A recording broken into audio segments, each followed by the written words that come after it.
Elena Rodriguez never thought she would see her hometown die.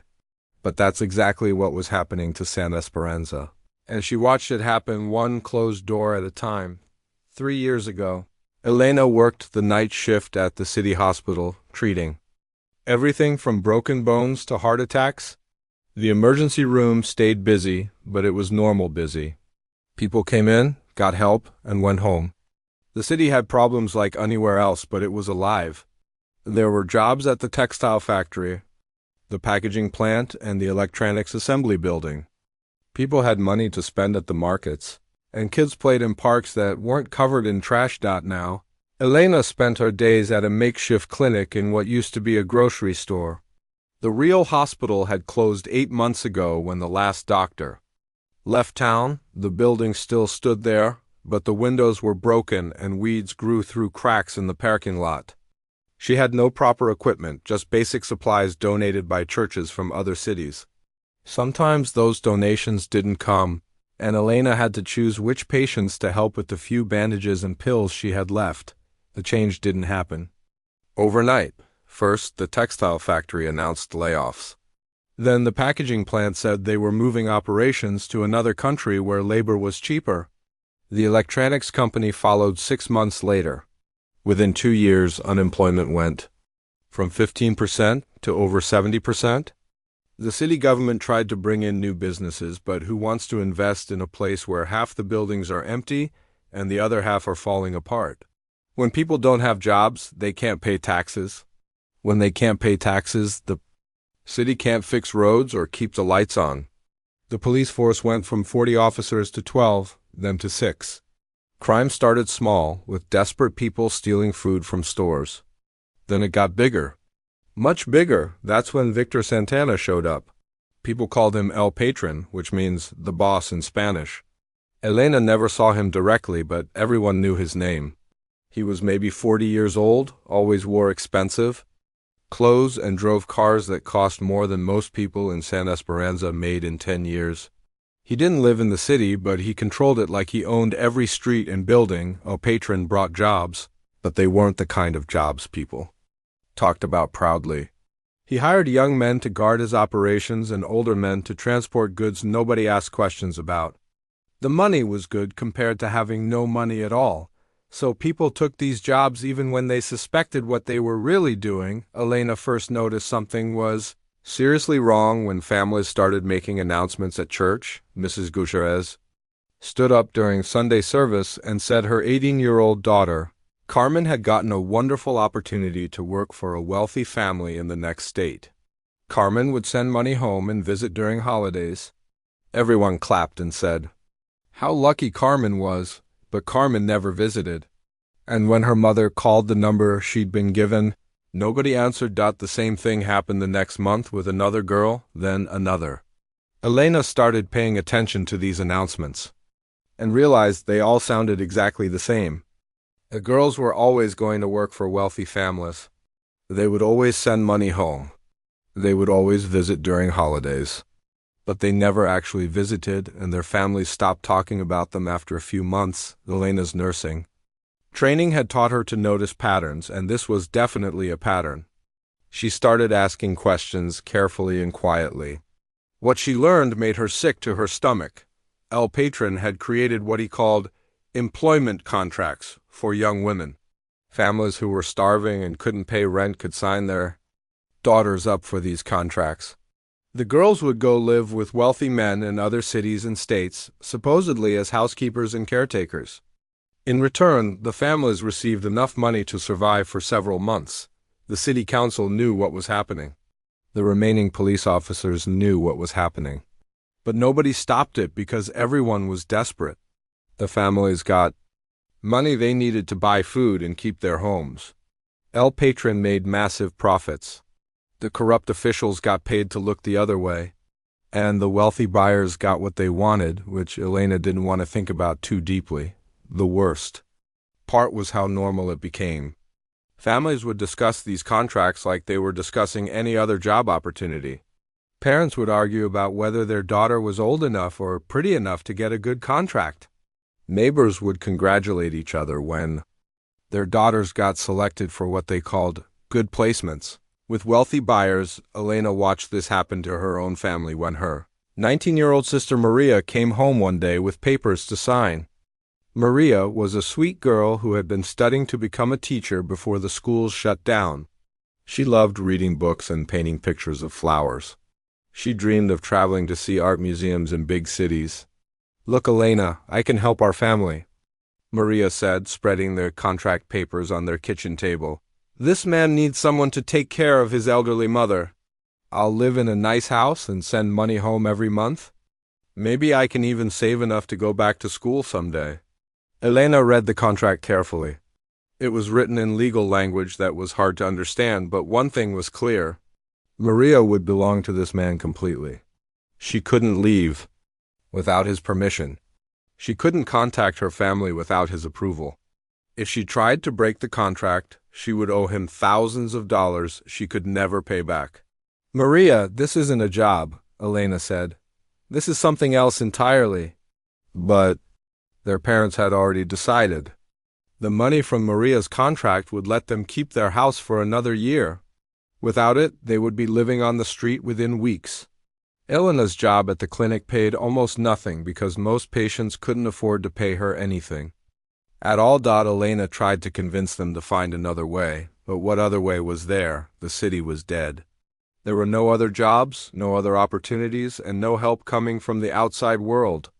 Even the churches had stopped sending regular aid because so many cities were in the same situation. Maria left on a Thursday morning. Elena watched her sister get into a black car with tinted windows, carrying just one small bag of clothes. Maria waved goodbye and smiled, but Elena could see the fear in her eyes. They both knew this wasn't really about taking care of an elderly woman. That was the moment Elena decided she couldn't just watch anymore. She had medical training, which meant she was one of the few educated people left in San Esperanza. She had access to the clinic, which meant people trusted her and told her things. And she had something most people had lost: the belief that this situation was absolutely wrong and had to be stopped somehow. Elena didn't know how one person could fight against something so big and powerful.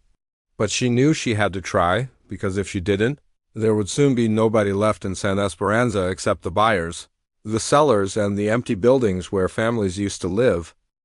Elena couldn't sleep after Maria left. Every night she stared at the ceiling, thinking about her sister's scared smile and the black car with tinted windows. During the day, she treated patients at the clinic and listened to more families talking about sending their daughters away. Each story made her angrier and more determined to do something about it. But what could one person do against someone like El Patron?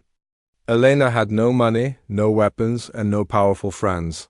All she had was her medical training and a small camera her father had given her for her birthday 2 years ago. She decided that would have to be enough. Elena started carrying the camera everywhere.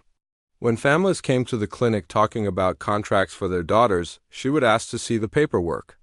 She told them she wanted to make sure everything looked legitimate, like a concerned healthcare worker should do.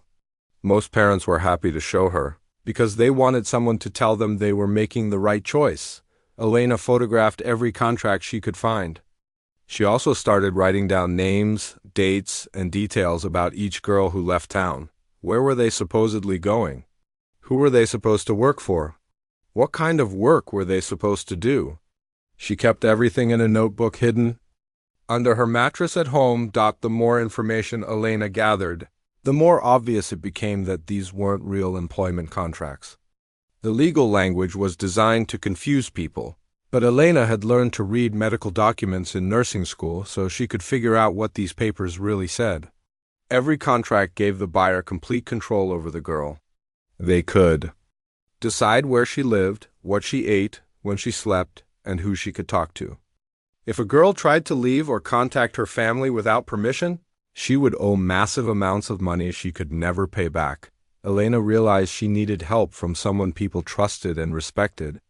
In a town where most institutions had collapsed, there was still one place people gathered every week: the old Catholic church on the main square. Father Miguel Herrera had been the priest there for 30 years. He was in his 70s now, with white hair and hands that shook when He held the communion bread, but people still listened when he spoke.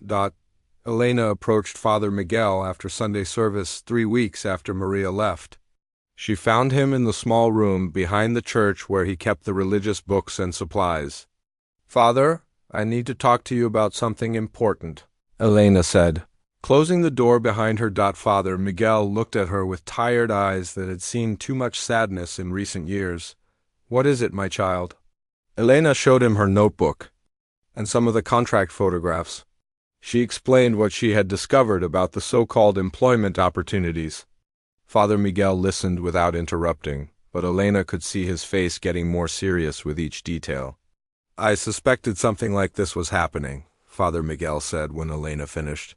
"People have been asking me to bless these arrangements, and I have refused every time.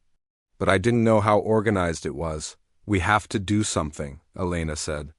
"These girls are our daughters, our sisters, our neighbors. We can't just let them disappear." Father Miguel was quiet for a long time. Elena worried that he would tell her to be careful and stay out of dangerous business, like everyone else did when she tried to talk about this problem. Instead, he said, "What do you need from me?" That was the beginning of their partnership. Father Miguel had something Elena didn't have, a reason to visit families without raising suspicion. As the priest, he could check on parishioners who were going through difficult times. He could offer counseling to parents struggling with impossible decisions. And he could ask questions that would seem suspicious coming from anyone else. Elena and Father Miguel developed a system. When a family approached the church about blessing a contract, Father Miguel would delay the blessing and suggest the family needed time to pray about such an important decision. During that time, Elena would visit the family as a healthcare worker, supposedly to make sure the girl was healthy enough for domestic work. Really, she was there to explain what the contract actually meant and offer alternatives. The alternatives were dangerous and limited, but they existed. Elena and Father Miguel created a network of families in other cities who were willing to hide girls temporarily. These were people Father Miguel had known for decades, other priests and church members, who understood what was happening in San Esperanza.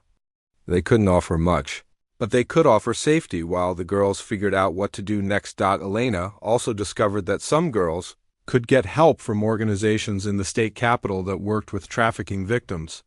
The problem was getting to those organizations without being caught by El Patron's people, who watched the bus stations and main roads over 2 months. Elena and Father Miguel helped 7 girls escape before their contract dates. They used different methods each time to avoid creating a pattern. Sometimes girls would leave during church service and meet helpers at a back entrance. Sometimes they would go to the clinic for a fake medical emergency and leave through the building's rear exit. Once, a girl hid in the back of a delivery truck bringing medical supplies to Elena's clinic. Each successful escape made Elena more confident, but it also made the situation more dangerous. El Patron's organization started asking questions about girls who suddenly changed their minds about contracts they had already signed. Families were getting visits from men in expensive suits who wanted to know why their daughters were backing out of good opportunities. Elena's investigation was revealing something much bigger than just San Esperanza. The contracts she photographed included addresses and phone numbers from 5 different states. Some buyers were purchasing multiple girls from different cities. There were references to transportation networks and holding facilities Elena had never heard of. She realized that El Patron wasn't just running a local operation. He was part of something much larger, a business that moved girls from economically desperate areas to wealthy buyers across the entire region. San Esperanza was just one supplier in a system that included dozens of cities and thousands of girls. This discovery made Elena's work more important, but also much more dangerous. She wasn't just fighting against one criminal in one town. She was exposing a network that involved serious money and powerful people who would do anything to protect their business. Elena started being more careful about where she went and who she talked to. She noticed cars she didn't recognize parked near the clinic and her house. Sometimes she felt like someone was following her, but when she turned around, nobody was there. Father Miguel urged her to be careful, but he also encouraged her to keep going. God puts people in places where they can make a difference, he told her. I think this is why you're here. Elena wasn't sure about God's plan, but she was sure about one thing. Every girl they saved was someone's daughter, someone's sister, someone who deserved a chance at a real life. And as long as she could help even one more girl avoid the fate that had taken Maria, she would keep taking photographs, gathering information, and fighting back against the system that was destroying her community. But Elena was about to learn that fighting back comes with a price, and some prices are higher than others. Elena thought she had been careful. For 3 months, she and Father Miguel had successfully helped 12 girls escape their contracts. They changed their methods each time, never used the same escape route twice, and only trusted people they had known for years. Elena kept her photographs and notes hidden in different places, and she never talked about their activities where anyone might overhear, but in a town as small as San Esperanza, secrets are hard to keep forever. The girl's name was Isabella Marino. She was 17 years old and wanted to be a veterinarian before the economic collapse destroyed those dreams. Her family had signed a contract for her to work for a rancher 2 states away. Isabella seemed excited about the opportunity until Elena showed her what the contract really meant. You won't be taking care of animals, Elena explained quietly. In the clinic's back room. You'll belong to this man completely. You won't be able to leave, call home, or make your own decisions about anything. Isabella's face went pale as Elena explained the real situation. Like the other girls Elena had helped, Isabella decided she would rather face an uncertain future than sign away her freedom. Elena arranged for her to leave town hidden in a church supply truck that was delivering food to a parish 3 hours away. Everything went wrong from the beginning. The truck broke down 20 miles outside of San Esperanza, and Isabella had to walk to the nearest town to call for help. But the nearest town was where El Patron had men watching for exactly this kind of situation. They found Isabella before she could reach the church that was supposed to help her. El Patron's people didn't just bring Isabella back to San Esperanza. They took her to one of their safe houses and questioned her about how she had learned the truth about her contract. Isabella was a brave girl, but she was also 17 years old and terrified. When they threatened to hurt her family, she told them everything she knew about Elena and Father Miguel. Elena first realized something was wrong when Isabella's mother, Mrs. Marino, came to the clinic crying and begging for forgiveness. I'm so sorry, Elena, Mrs. Marino said through her tears. They have my Isabella, and they said they'll hurt her if I don't tell them what I know about you. Elena's blood went cold. What did you tell them? Everything, Mrs. Marino whispered. About the photographs, about the notebook, about how you and Father Miguel have been helping girls escape. They're coming for you tonight. Elena had maybe 2 hours to decide what to do. She could try to run, but where would she go? She had no car, very little money, and El Patron's network extended across multiple states.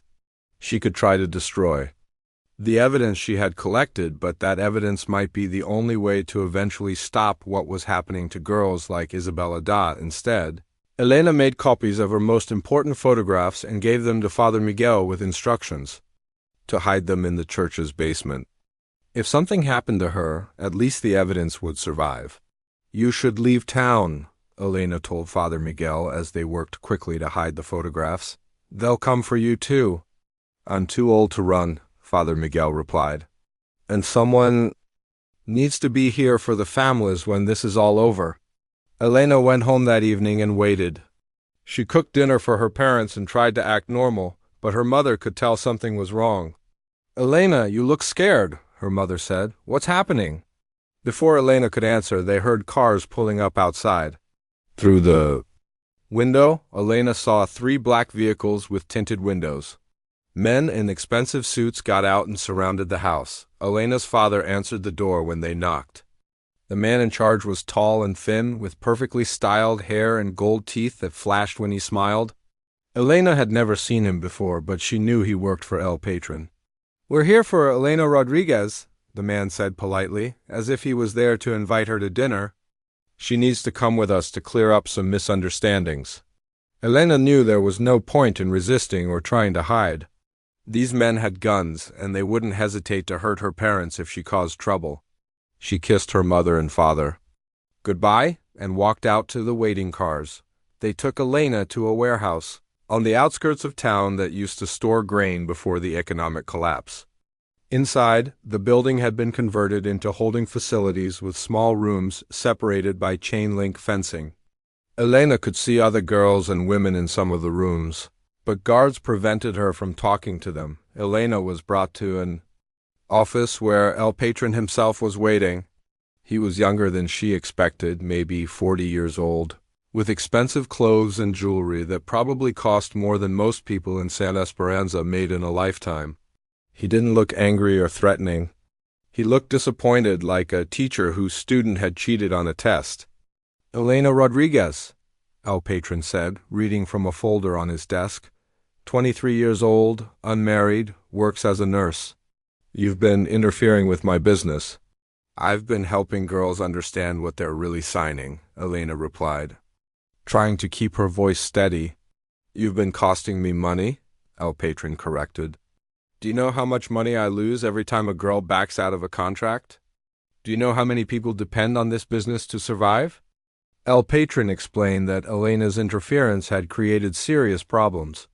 Buyers were getting suspicious when girls they had paid for suddenly disappeared. Other towns in his network were asking questions about security. Elena's actions were threatening an operation that employed hundreds of people and generated millions of dollars. "I could have you killed," El Patron said casually, "but that would be wasteful. Instead, you're going to become part of the inventory." Elena's punishment began with public humiliation designed to send a message to anyone else who might think about interfering with El Patron's business. They brought her to the town square where people gathered for the weekly market. Using electric clippers, they shaved off all of Elena's hair while a crowd watched in silence. The haircutting wasn't violent, but it was deeply humiliating. Elena had always been proud of her thick, dark hair that fell to her shoulders. Losing it made her feel exposed and vulnerable in a way she had never experienced before. But as the hair fell around her feet, Elena made herself a promise. They could shave her head, but they couldn't shave away her determination to stop what was happening in San Esperanza. After the public humiliation, Elena was taken back to the warehouse to be processed for sale like the other girls. But during the medical examination that all girls received before being sold, the doctor discovered something that changed everything. Elena was pregnant. She had suspected it for weeks, but hadn't wanted to admit it to herself. The father was Dr. Roberto Castillo, a volunteer doctor who had worked at Elena's clinic before the situation in Santa Esperanza became too dangerous. Roberto had left town 2 months ago when El Patron's people started targeting anyone who might cause trouble. Elena had been in love with Roberto, and they had talked about getting married once the crisis in their city ended. Now Elena was pregnant, bald and trapped in a criminal organization's warehouse, but the pregnancy saved her life, at least temporarily. El Patron's buyers didn't want pregnant women. Pregnant women were complicated, expensive, and risky. They needed medical care, special food, and time to recover after giving birth. None of the wealthy buyers wanted to deal with those complications. Elena was moved to a different section of the warehouse with other women who had problems that made them difficult to sell. There was an older woman with a bad leg injury, a girl with a serious illness, and 2 women who had tried to escape multiple times and were considered too rebellious for most buyers. In this section of the warehouse, Elena learned more about El Patron's operation than she had discovered in months of investigation. The women talked to each other about where they had come from, where other girls had been sent, and what they knew about the network of buyers and transporters. Elena realized that her pregnancy had given her an unexpected opportunity. She was inside the operation now, with access to information she never could have gotten from the outside. If she could find a way to survive and escape, she might be able to gather evidence that would bring down not just El Patron's local operation, but the entire regional network. As Elena sat in her small room, rubbing her bald head and thinking about the baby growing inside her, she made a decision. She wouldn't just survive this experience. She would use it to destroy the system that had taken her sister and so many other girls. But first, she had to figure out how to stay alive long enough to make that happen. Elena had been in El Patron's warehouse for 4 months when everything started falling apart for his organization. During those months, Elena had learned more about the trafficking network than she ever could have discovered from the outside. She listened carefully to conversations between guards, memorized names and locations mentioned by other prisoners, and watched the patterns of how the operation worked. The warehouse held about 30 women and girls at any given time. Some stayed for weeks, others for months, depending on how difficult they were to place with buyers. Elena discovered that El Patron's network extended across 6 states and involved dozens of corrupt officials, from local police to state government. Workers who falsified documents and looked the other way. Elena was now 6 months pregnant, and her baby bump was obvious even under the loose clothes they gave her to wear. Her hair had started growing back, but it was still very short and patchy. The other women in the facility had begun looking up to her because she was educated and could explain things about their legal rights. Even though those rights meant nothing in their current situation, during her time in the warehouse, Elena had become close to 3 other women who had been there the longest. There was Carmen, a 20-year-old from a town 200 miles away, whose family had sold her contract thinking she would work as a nanny. There was Luz, a 19-year-old, who had tried to escape 3 times and was considered too much trouble for most buyers. And there was Rosa, an older woman in her 30s who had been trafficked years ago and now helped El Patron manage the other women because she had nowhere else to go. Rosa told Elena things she wouldn't tell the other prisoners because she respected Elena's education and courage. Through Rosa, Elena learned that El Patron was having serious problems with his business. Several buyers had been arrested in other states, and law enforcement was asking questions about where the women were coming from. Some of El Patron's suppliers in other cities had been shut down, and 2 of his transport coordinators had disappeared, probably arrested or killed by rivals. "He's getting nervous," Rosa told Elena one evening as they sat in the common area where women were allowed to spend a few hours each day. "When men like El Patron get nervous, they make dangerous decisions." Elena also learned that Father Miguel had not given up on his mission to expose the trafficking network. Through Rosa, who sometimes overheard phone conversations, Elena discovered that Father Miguel had somehow gotten her hidden photographs to journalists in the state capital. A major newspaper was investigating the story, but they needed more evidence and were being very careful because they knew how dangerous El Patron could be. The pressure on El Patron's organization was coming from multiple directions. International human rights groups had started paying attention to the high number of missing women from economically depressed areas across the region. The federal government was facing criticism for not doing enough to stop human trafficking, especially in areas affected by economic collapse. Elena could see the stress affecting everyone who worked for El Patron. Guards were more nervous and aggressive than usual. Supervisors had more frequent meetings behind closed doors. And El Patron himself visited the warehouse more often, always with a worried expression on his face. Everything changed on a Tuesday morning in Elena's 7th month of pregnancy. El Patron called a meeting with all his supervisors and announced that they would be shutting down the San Esperanza operation permanently. But before they closed, they would have one final auction to sell off their remaining inventory and make as much money as possible. "We need to clear everyone out within 2 weeks," El Patron told his staff. "After that, this place needs to disappear completely." Elena realized this was both an opportunity and a danger. If El Patron succeeded in selling everyone and shutting down the warehouse, the evidence of his crimes would disappear with him. The women currently being held would be scattered across multiple states, making it almost impossible to find them later. And Elena herself, despite being pregnant, would be sold to whoever was willing to take her. But Elena also knew that a large auction would require El Patron to contact many buyers at once and bring them all to the same location. That meant more phone calls, more transportation, more coordination. and more chances for law enforcement to notice what was happening, Elena started preparing for what might be her only chance to escape or expose the operation. She convinced Carmen and Luz to help her create a detailed map of the warehouse, including all the entrances, exits, and security positions. She also made a list of every name, location, and detail she could remember from her months of careful listening, using a pen she had stolen from a guard and paper torn from old newspapers. Elena wrote everything down in tiny handwriting and hid the papers inside her clothes. If she could somehow get this information to law enforcement during the auction, it might be enough to bring down the entire network. The auction was scheduled for a Friday night at the warehouse. El Patron sent out invitations to buyers across the region, advertising it as a special clearance event with discounted prices. Elena learned that over 40 buyers were expected to attend, representing the largest gathering of traffickers and their customers that had ever taken place in San Esperanza. As the auction date approached, Elena could feel her baby moving more frequently, as if sensing the tension and danger surrounding them. She wondered if she would ever meet her child, or if both of them would disappear into the trafficking network forever. 3 days before the auction, something unexpected happened.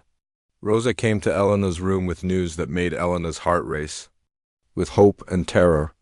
"There are strangers in town asking questions," Rosa whispered. "Not buyers. Government people. And Father Miguel has been seen talking to men in suits who aren't from around here." Elena realized that Father Miguel's efforts to expose the trafficking network were finally working. Law enforcement was closing in on El Patron's operation. But would they arrive in time to stop the auction, or would Elena and the other women be sold and transported away before help could reach them? On Thursday night, the night before the auction, Elena lay in her small room, rubbing her pregnant belly and thinking about her sister Maria, who was somewhere in this network of buyers and sellers. She thought about Dr. Roberto, the father of her unborn child, who had no idea what had happened to her. She thought about her parents, who probably believed she was dead, but mostly, Elena thought about the map and list of information hidden in her clothes. If tomorrow's auction was going to be her last chance to stop El Patron and save the other women, she was ready to take that chance. Even if it cost her everything. Elena fell asleep that night with one hand on her belly and the other touching the hidden papers that contained enough information to destroy a trafficking network that had ruined hundreds of lives. Tomorrow, she would either be sold to the highest bidder, or she would help bring justice to the men who had turned desperate families' daughters into merchandise. Either way, Elena was ready to fight until the very end. The auction began at 8 o'clock on Friday evening. Elena could hear cars arriving in the parking lot outside the warehouse, expensive vehicles with engines that purred like well-fed cats. Through the small windows, she watched men in suits walking toward the building, some alone and others in pairs. These were the buyers, the men who had created the demand that turned desperate families into suppliers and young women into products. Elena had hidden her handwritten notes inside her clothes, pressed against her pregnant belly where the guards wouldn't think to search. The papers contained everything she had learned during 4 months inside El Patron's operation: names of buyers, locations of other facilities, descriptions of transport routes, and details about corrupt officials who helped make the trafficking possible. The women being auctioned were brought to a large room that had been set up like a presentation hall. Folding chairs were arranged in rows for the buyers, and a small platform at the front served as a stage. Elena sat with the other women on benches along the side wall, watching the buyers take their seats and examine printed catalogs that described each woman's age, background, and supposed skills. El Patron stood at the front of the room in an expensive black suit, smiling like a businessman about to present quarterly profits to shareholders. He welcomed the buyers and thanked them for attending what he called a special opportunity to acquire premium inventory at competitive prices. Elena felt sick listening to him talk about human beings like they were used cars or furniture. But she also felt a strange sense of anticipation, because she could see something El Patron couldn't see. Men in dark clothing moving quietly around the outside of the building. Father Miguel had kept his promise. The information Elena had gathered combined with the photographs she had hidden months earlier, had finally reached people with the power to act. Federal agents had been watching El Patron's operation for weeks, waiting for exactly this moment when they could arrest, not just him, but dozens of buyers and coordinators from across the region. The auction started with younger women who were expected to bring higher prices. Elena watched in horror as buyers raised their hands to bid on Carmen, the 20-year-old who had dreamed of being a teacher. The bidding went higher and higher, as if Carmen was a painting at an art gallery. Instead of a human being with hopes and fears and a family who missed her, Elena was scheduled to be the last person auctioned, partly because she was pregnant and partly because El Patron wanted to end the evening with what he called a special case.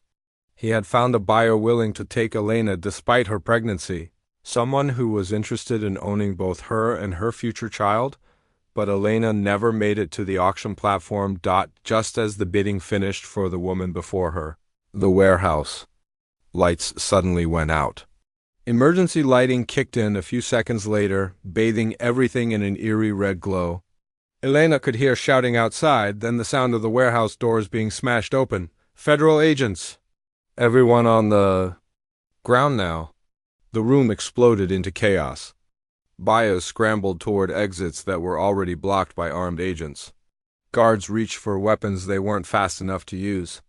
El Patron tried to run toward a back door but found himself staring at the barrel of an automatic rifle held by a woman in a bulletproof vest. Elena pressed herself against the wall and held her belly protectively as agents swarmed through the room. In the confusion and shouting, she heard a voice that made her heart jump with hope. Elena! Elena Rodriguez! It was Agent Patricia Valdez, a federal investigator who had been coordinating the case with Father Miguel and the journalists. Elena had never met Agent Valdez, but she recognized her voice from phone conversations Rosa had overheard. I'm here. Elena called out, raising her hand above the crowd. Agent Valdez pushed through the chaos to reach Elena. Are you hurt? Do you need medical attention? Elena shook her head, even though she was shaking with adrenaline and relief. I have information, I have names and locations. I wrote it all down. Elena pulled the hidden papers from her clothes and handed them to Agent Valdez.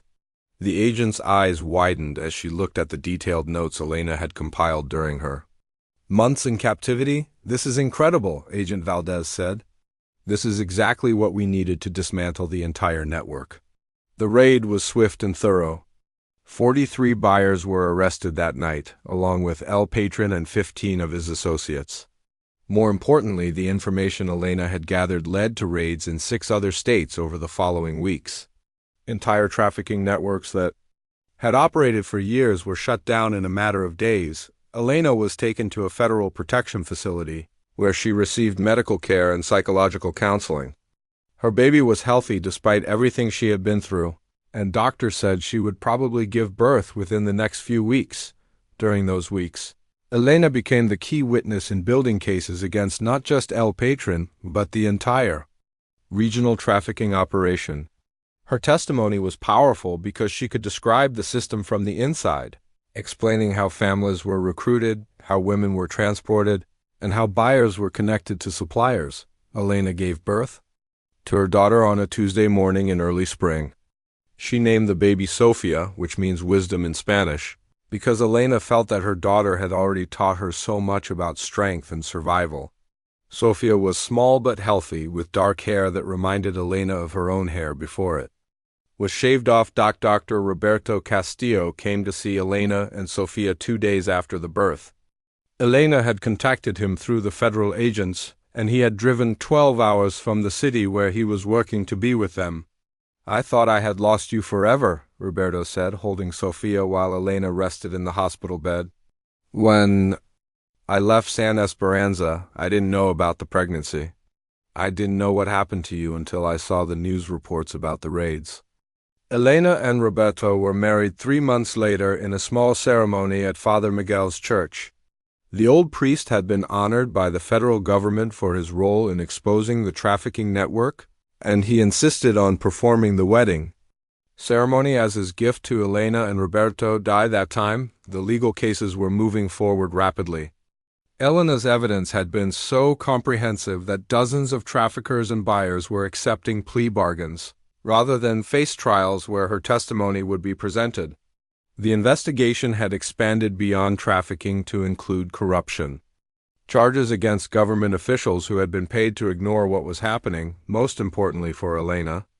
The investigation had led to the rescue of hundreds of women, including her sister Maria. Maria was found working on a ranch in terrible conditions, but she was alive and able to return home to San Esperanza. Elena used the compensation money from the federal case to establish the Sofia Foundation, named after her daughter.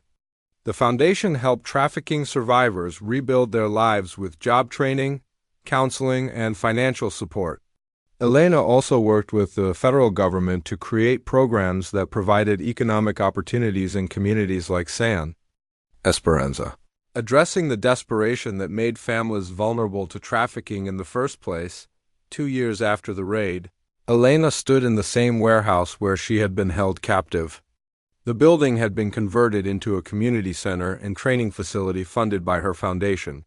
Young people from San Esperanza came there to learn skills that would let them find legitimate work and build better futures for their families. Elena's hair had grown back completely, but she kept it shorter than she used to wear it, as a reminder of what she had survived and what she had accomplished. Sofia, now a toddler with her father's kind eyes and her mother's determined spirit, played in the garden behind the community center while Elena worked on plans to expand the foundation's programs to other cities. People often asked Elena if she regretted getting involved in fighting the trafficking network, considering everything it had cost her. Elena would always answer the same way. Every woman they saved, every family they reunited, every trafficker they put in prison was worth whatever price she had paid. Elena's story became a book, then a documentary film that was shown in schools and community centers across the country.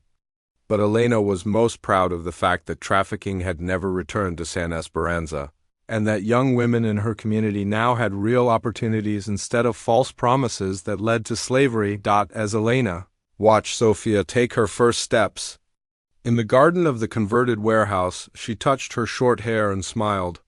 She had started as one frightened nurse trying to save her sister. She had become a woman who helped save hundreds of sisters, daughters, and mothers from the darkness that had once consumed her community. And that transformation, Elena knew, was worth everything.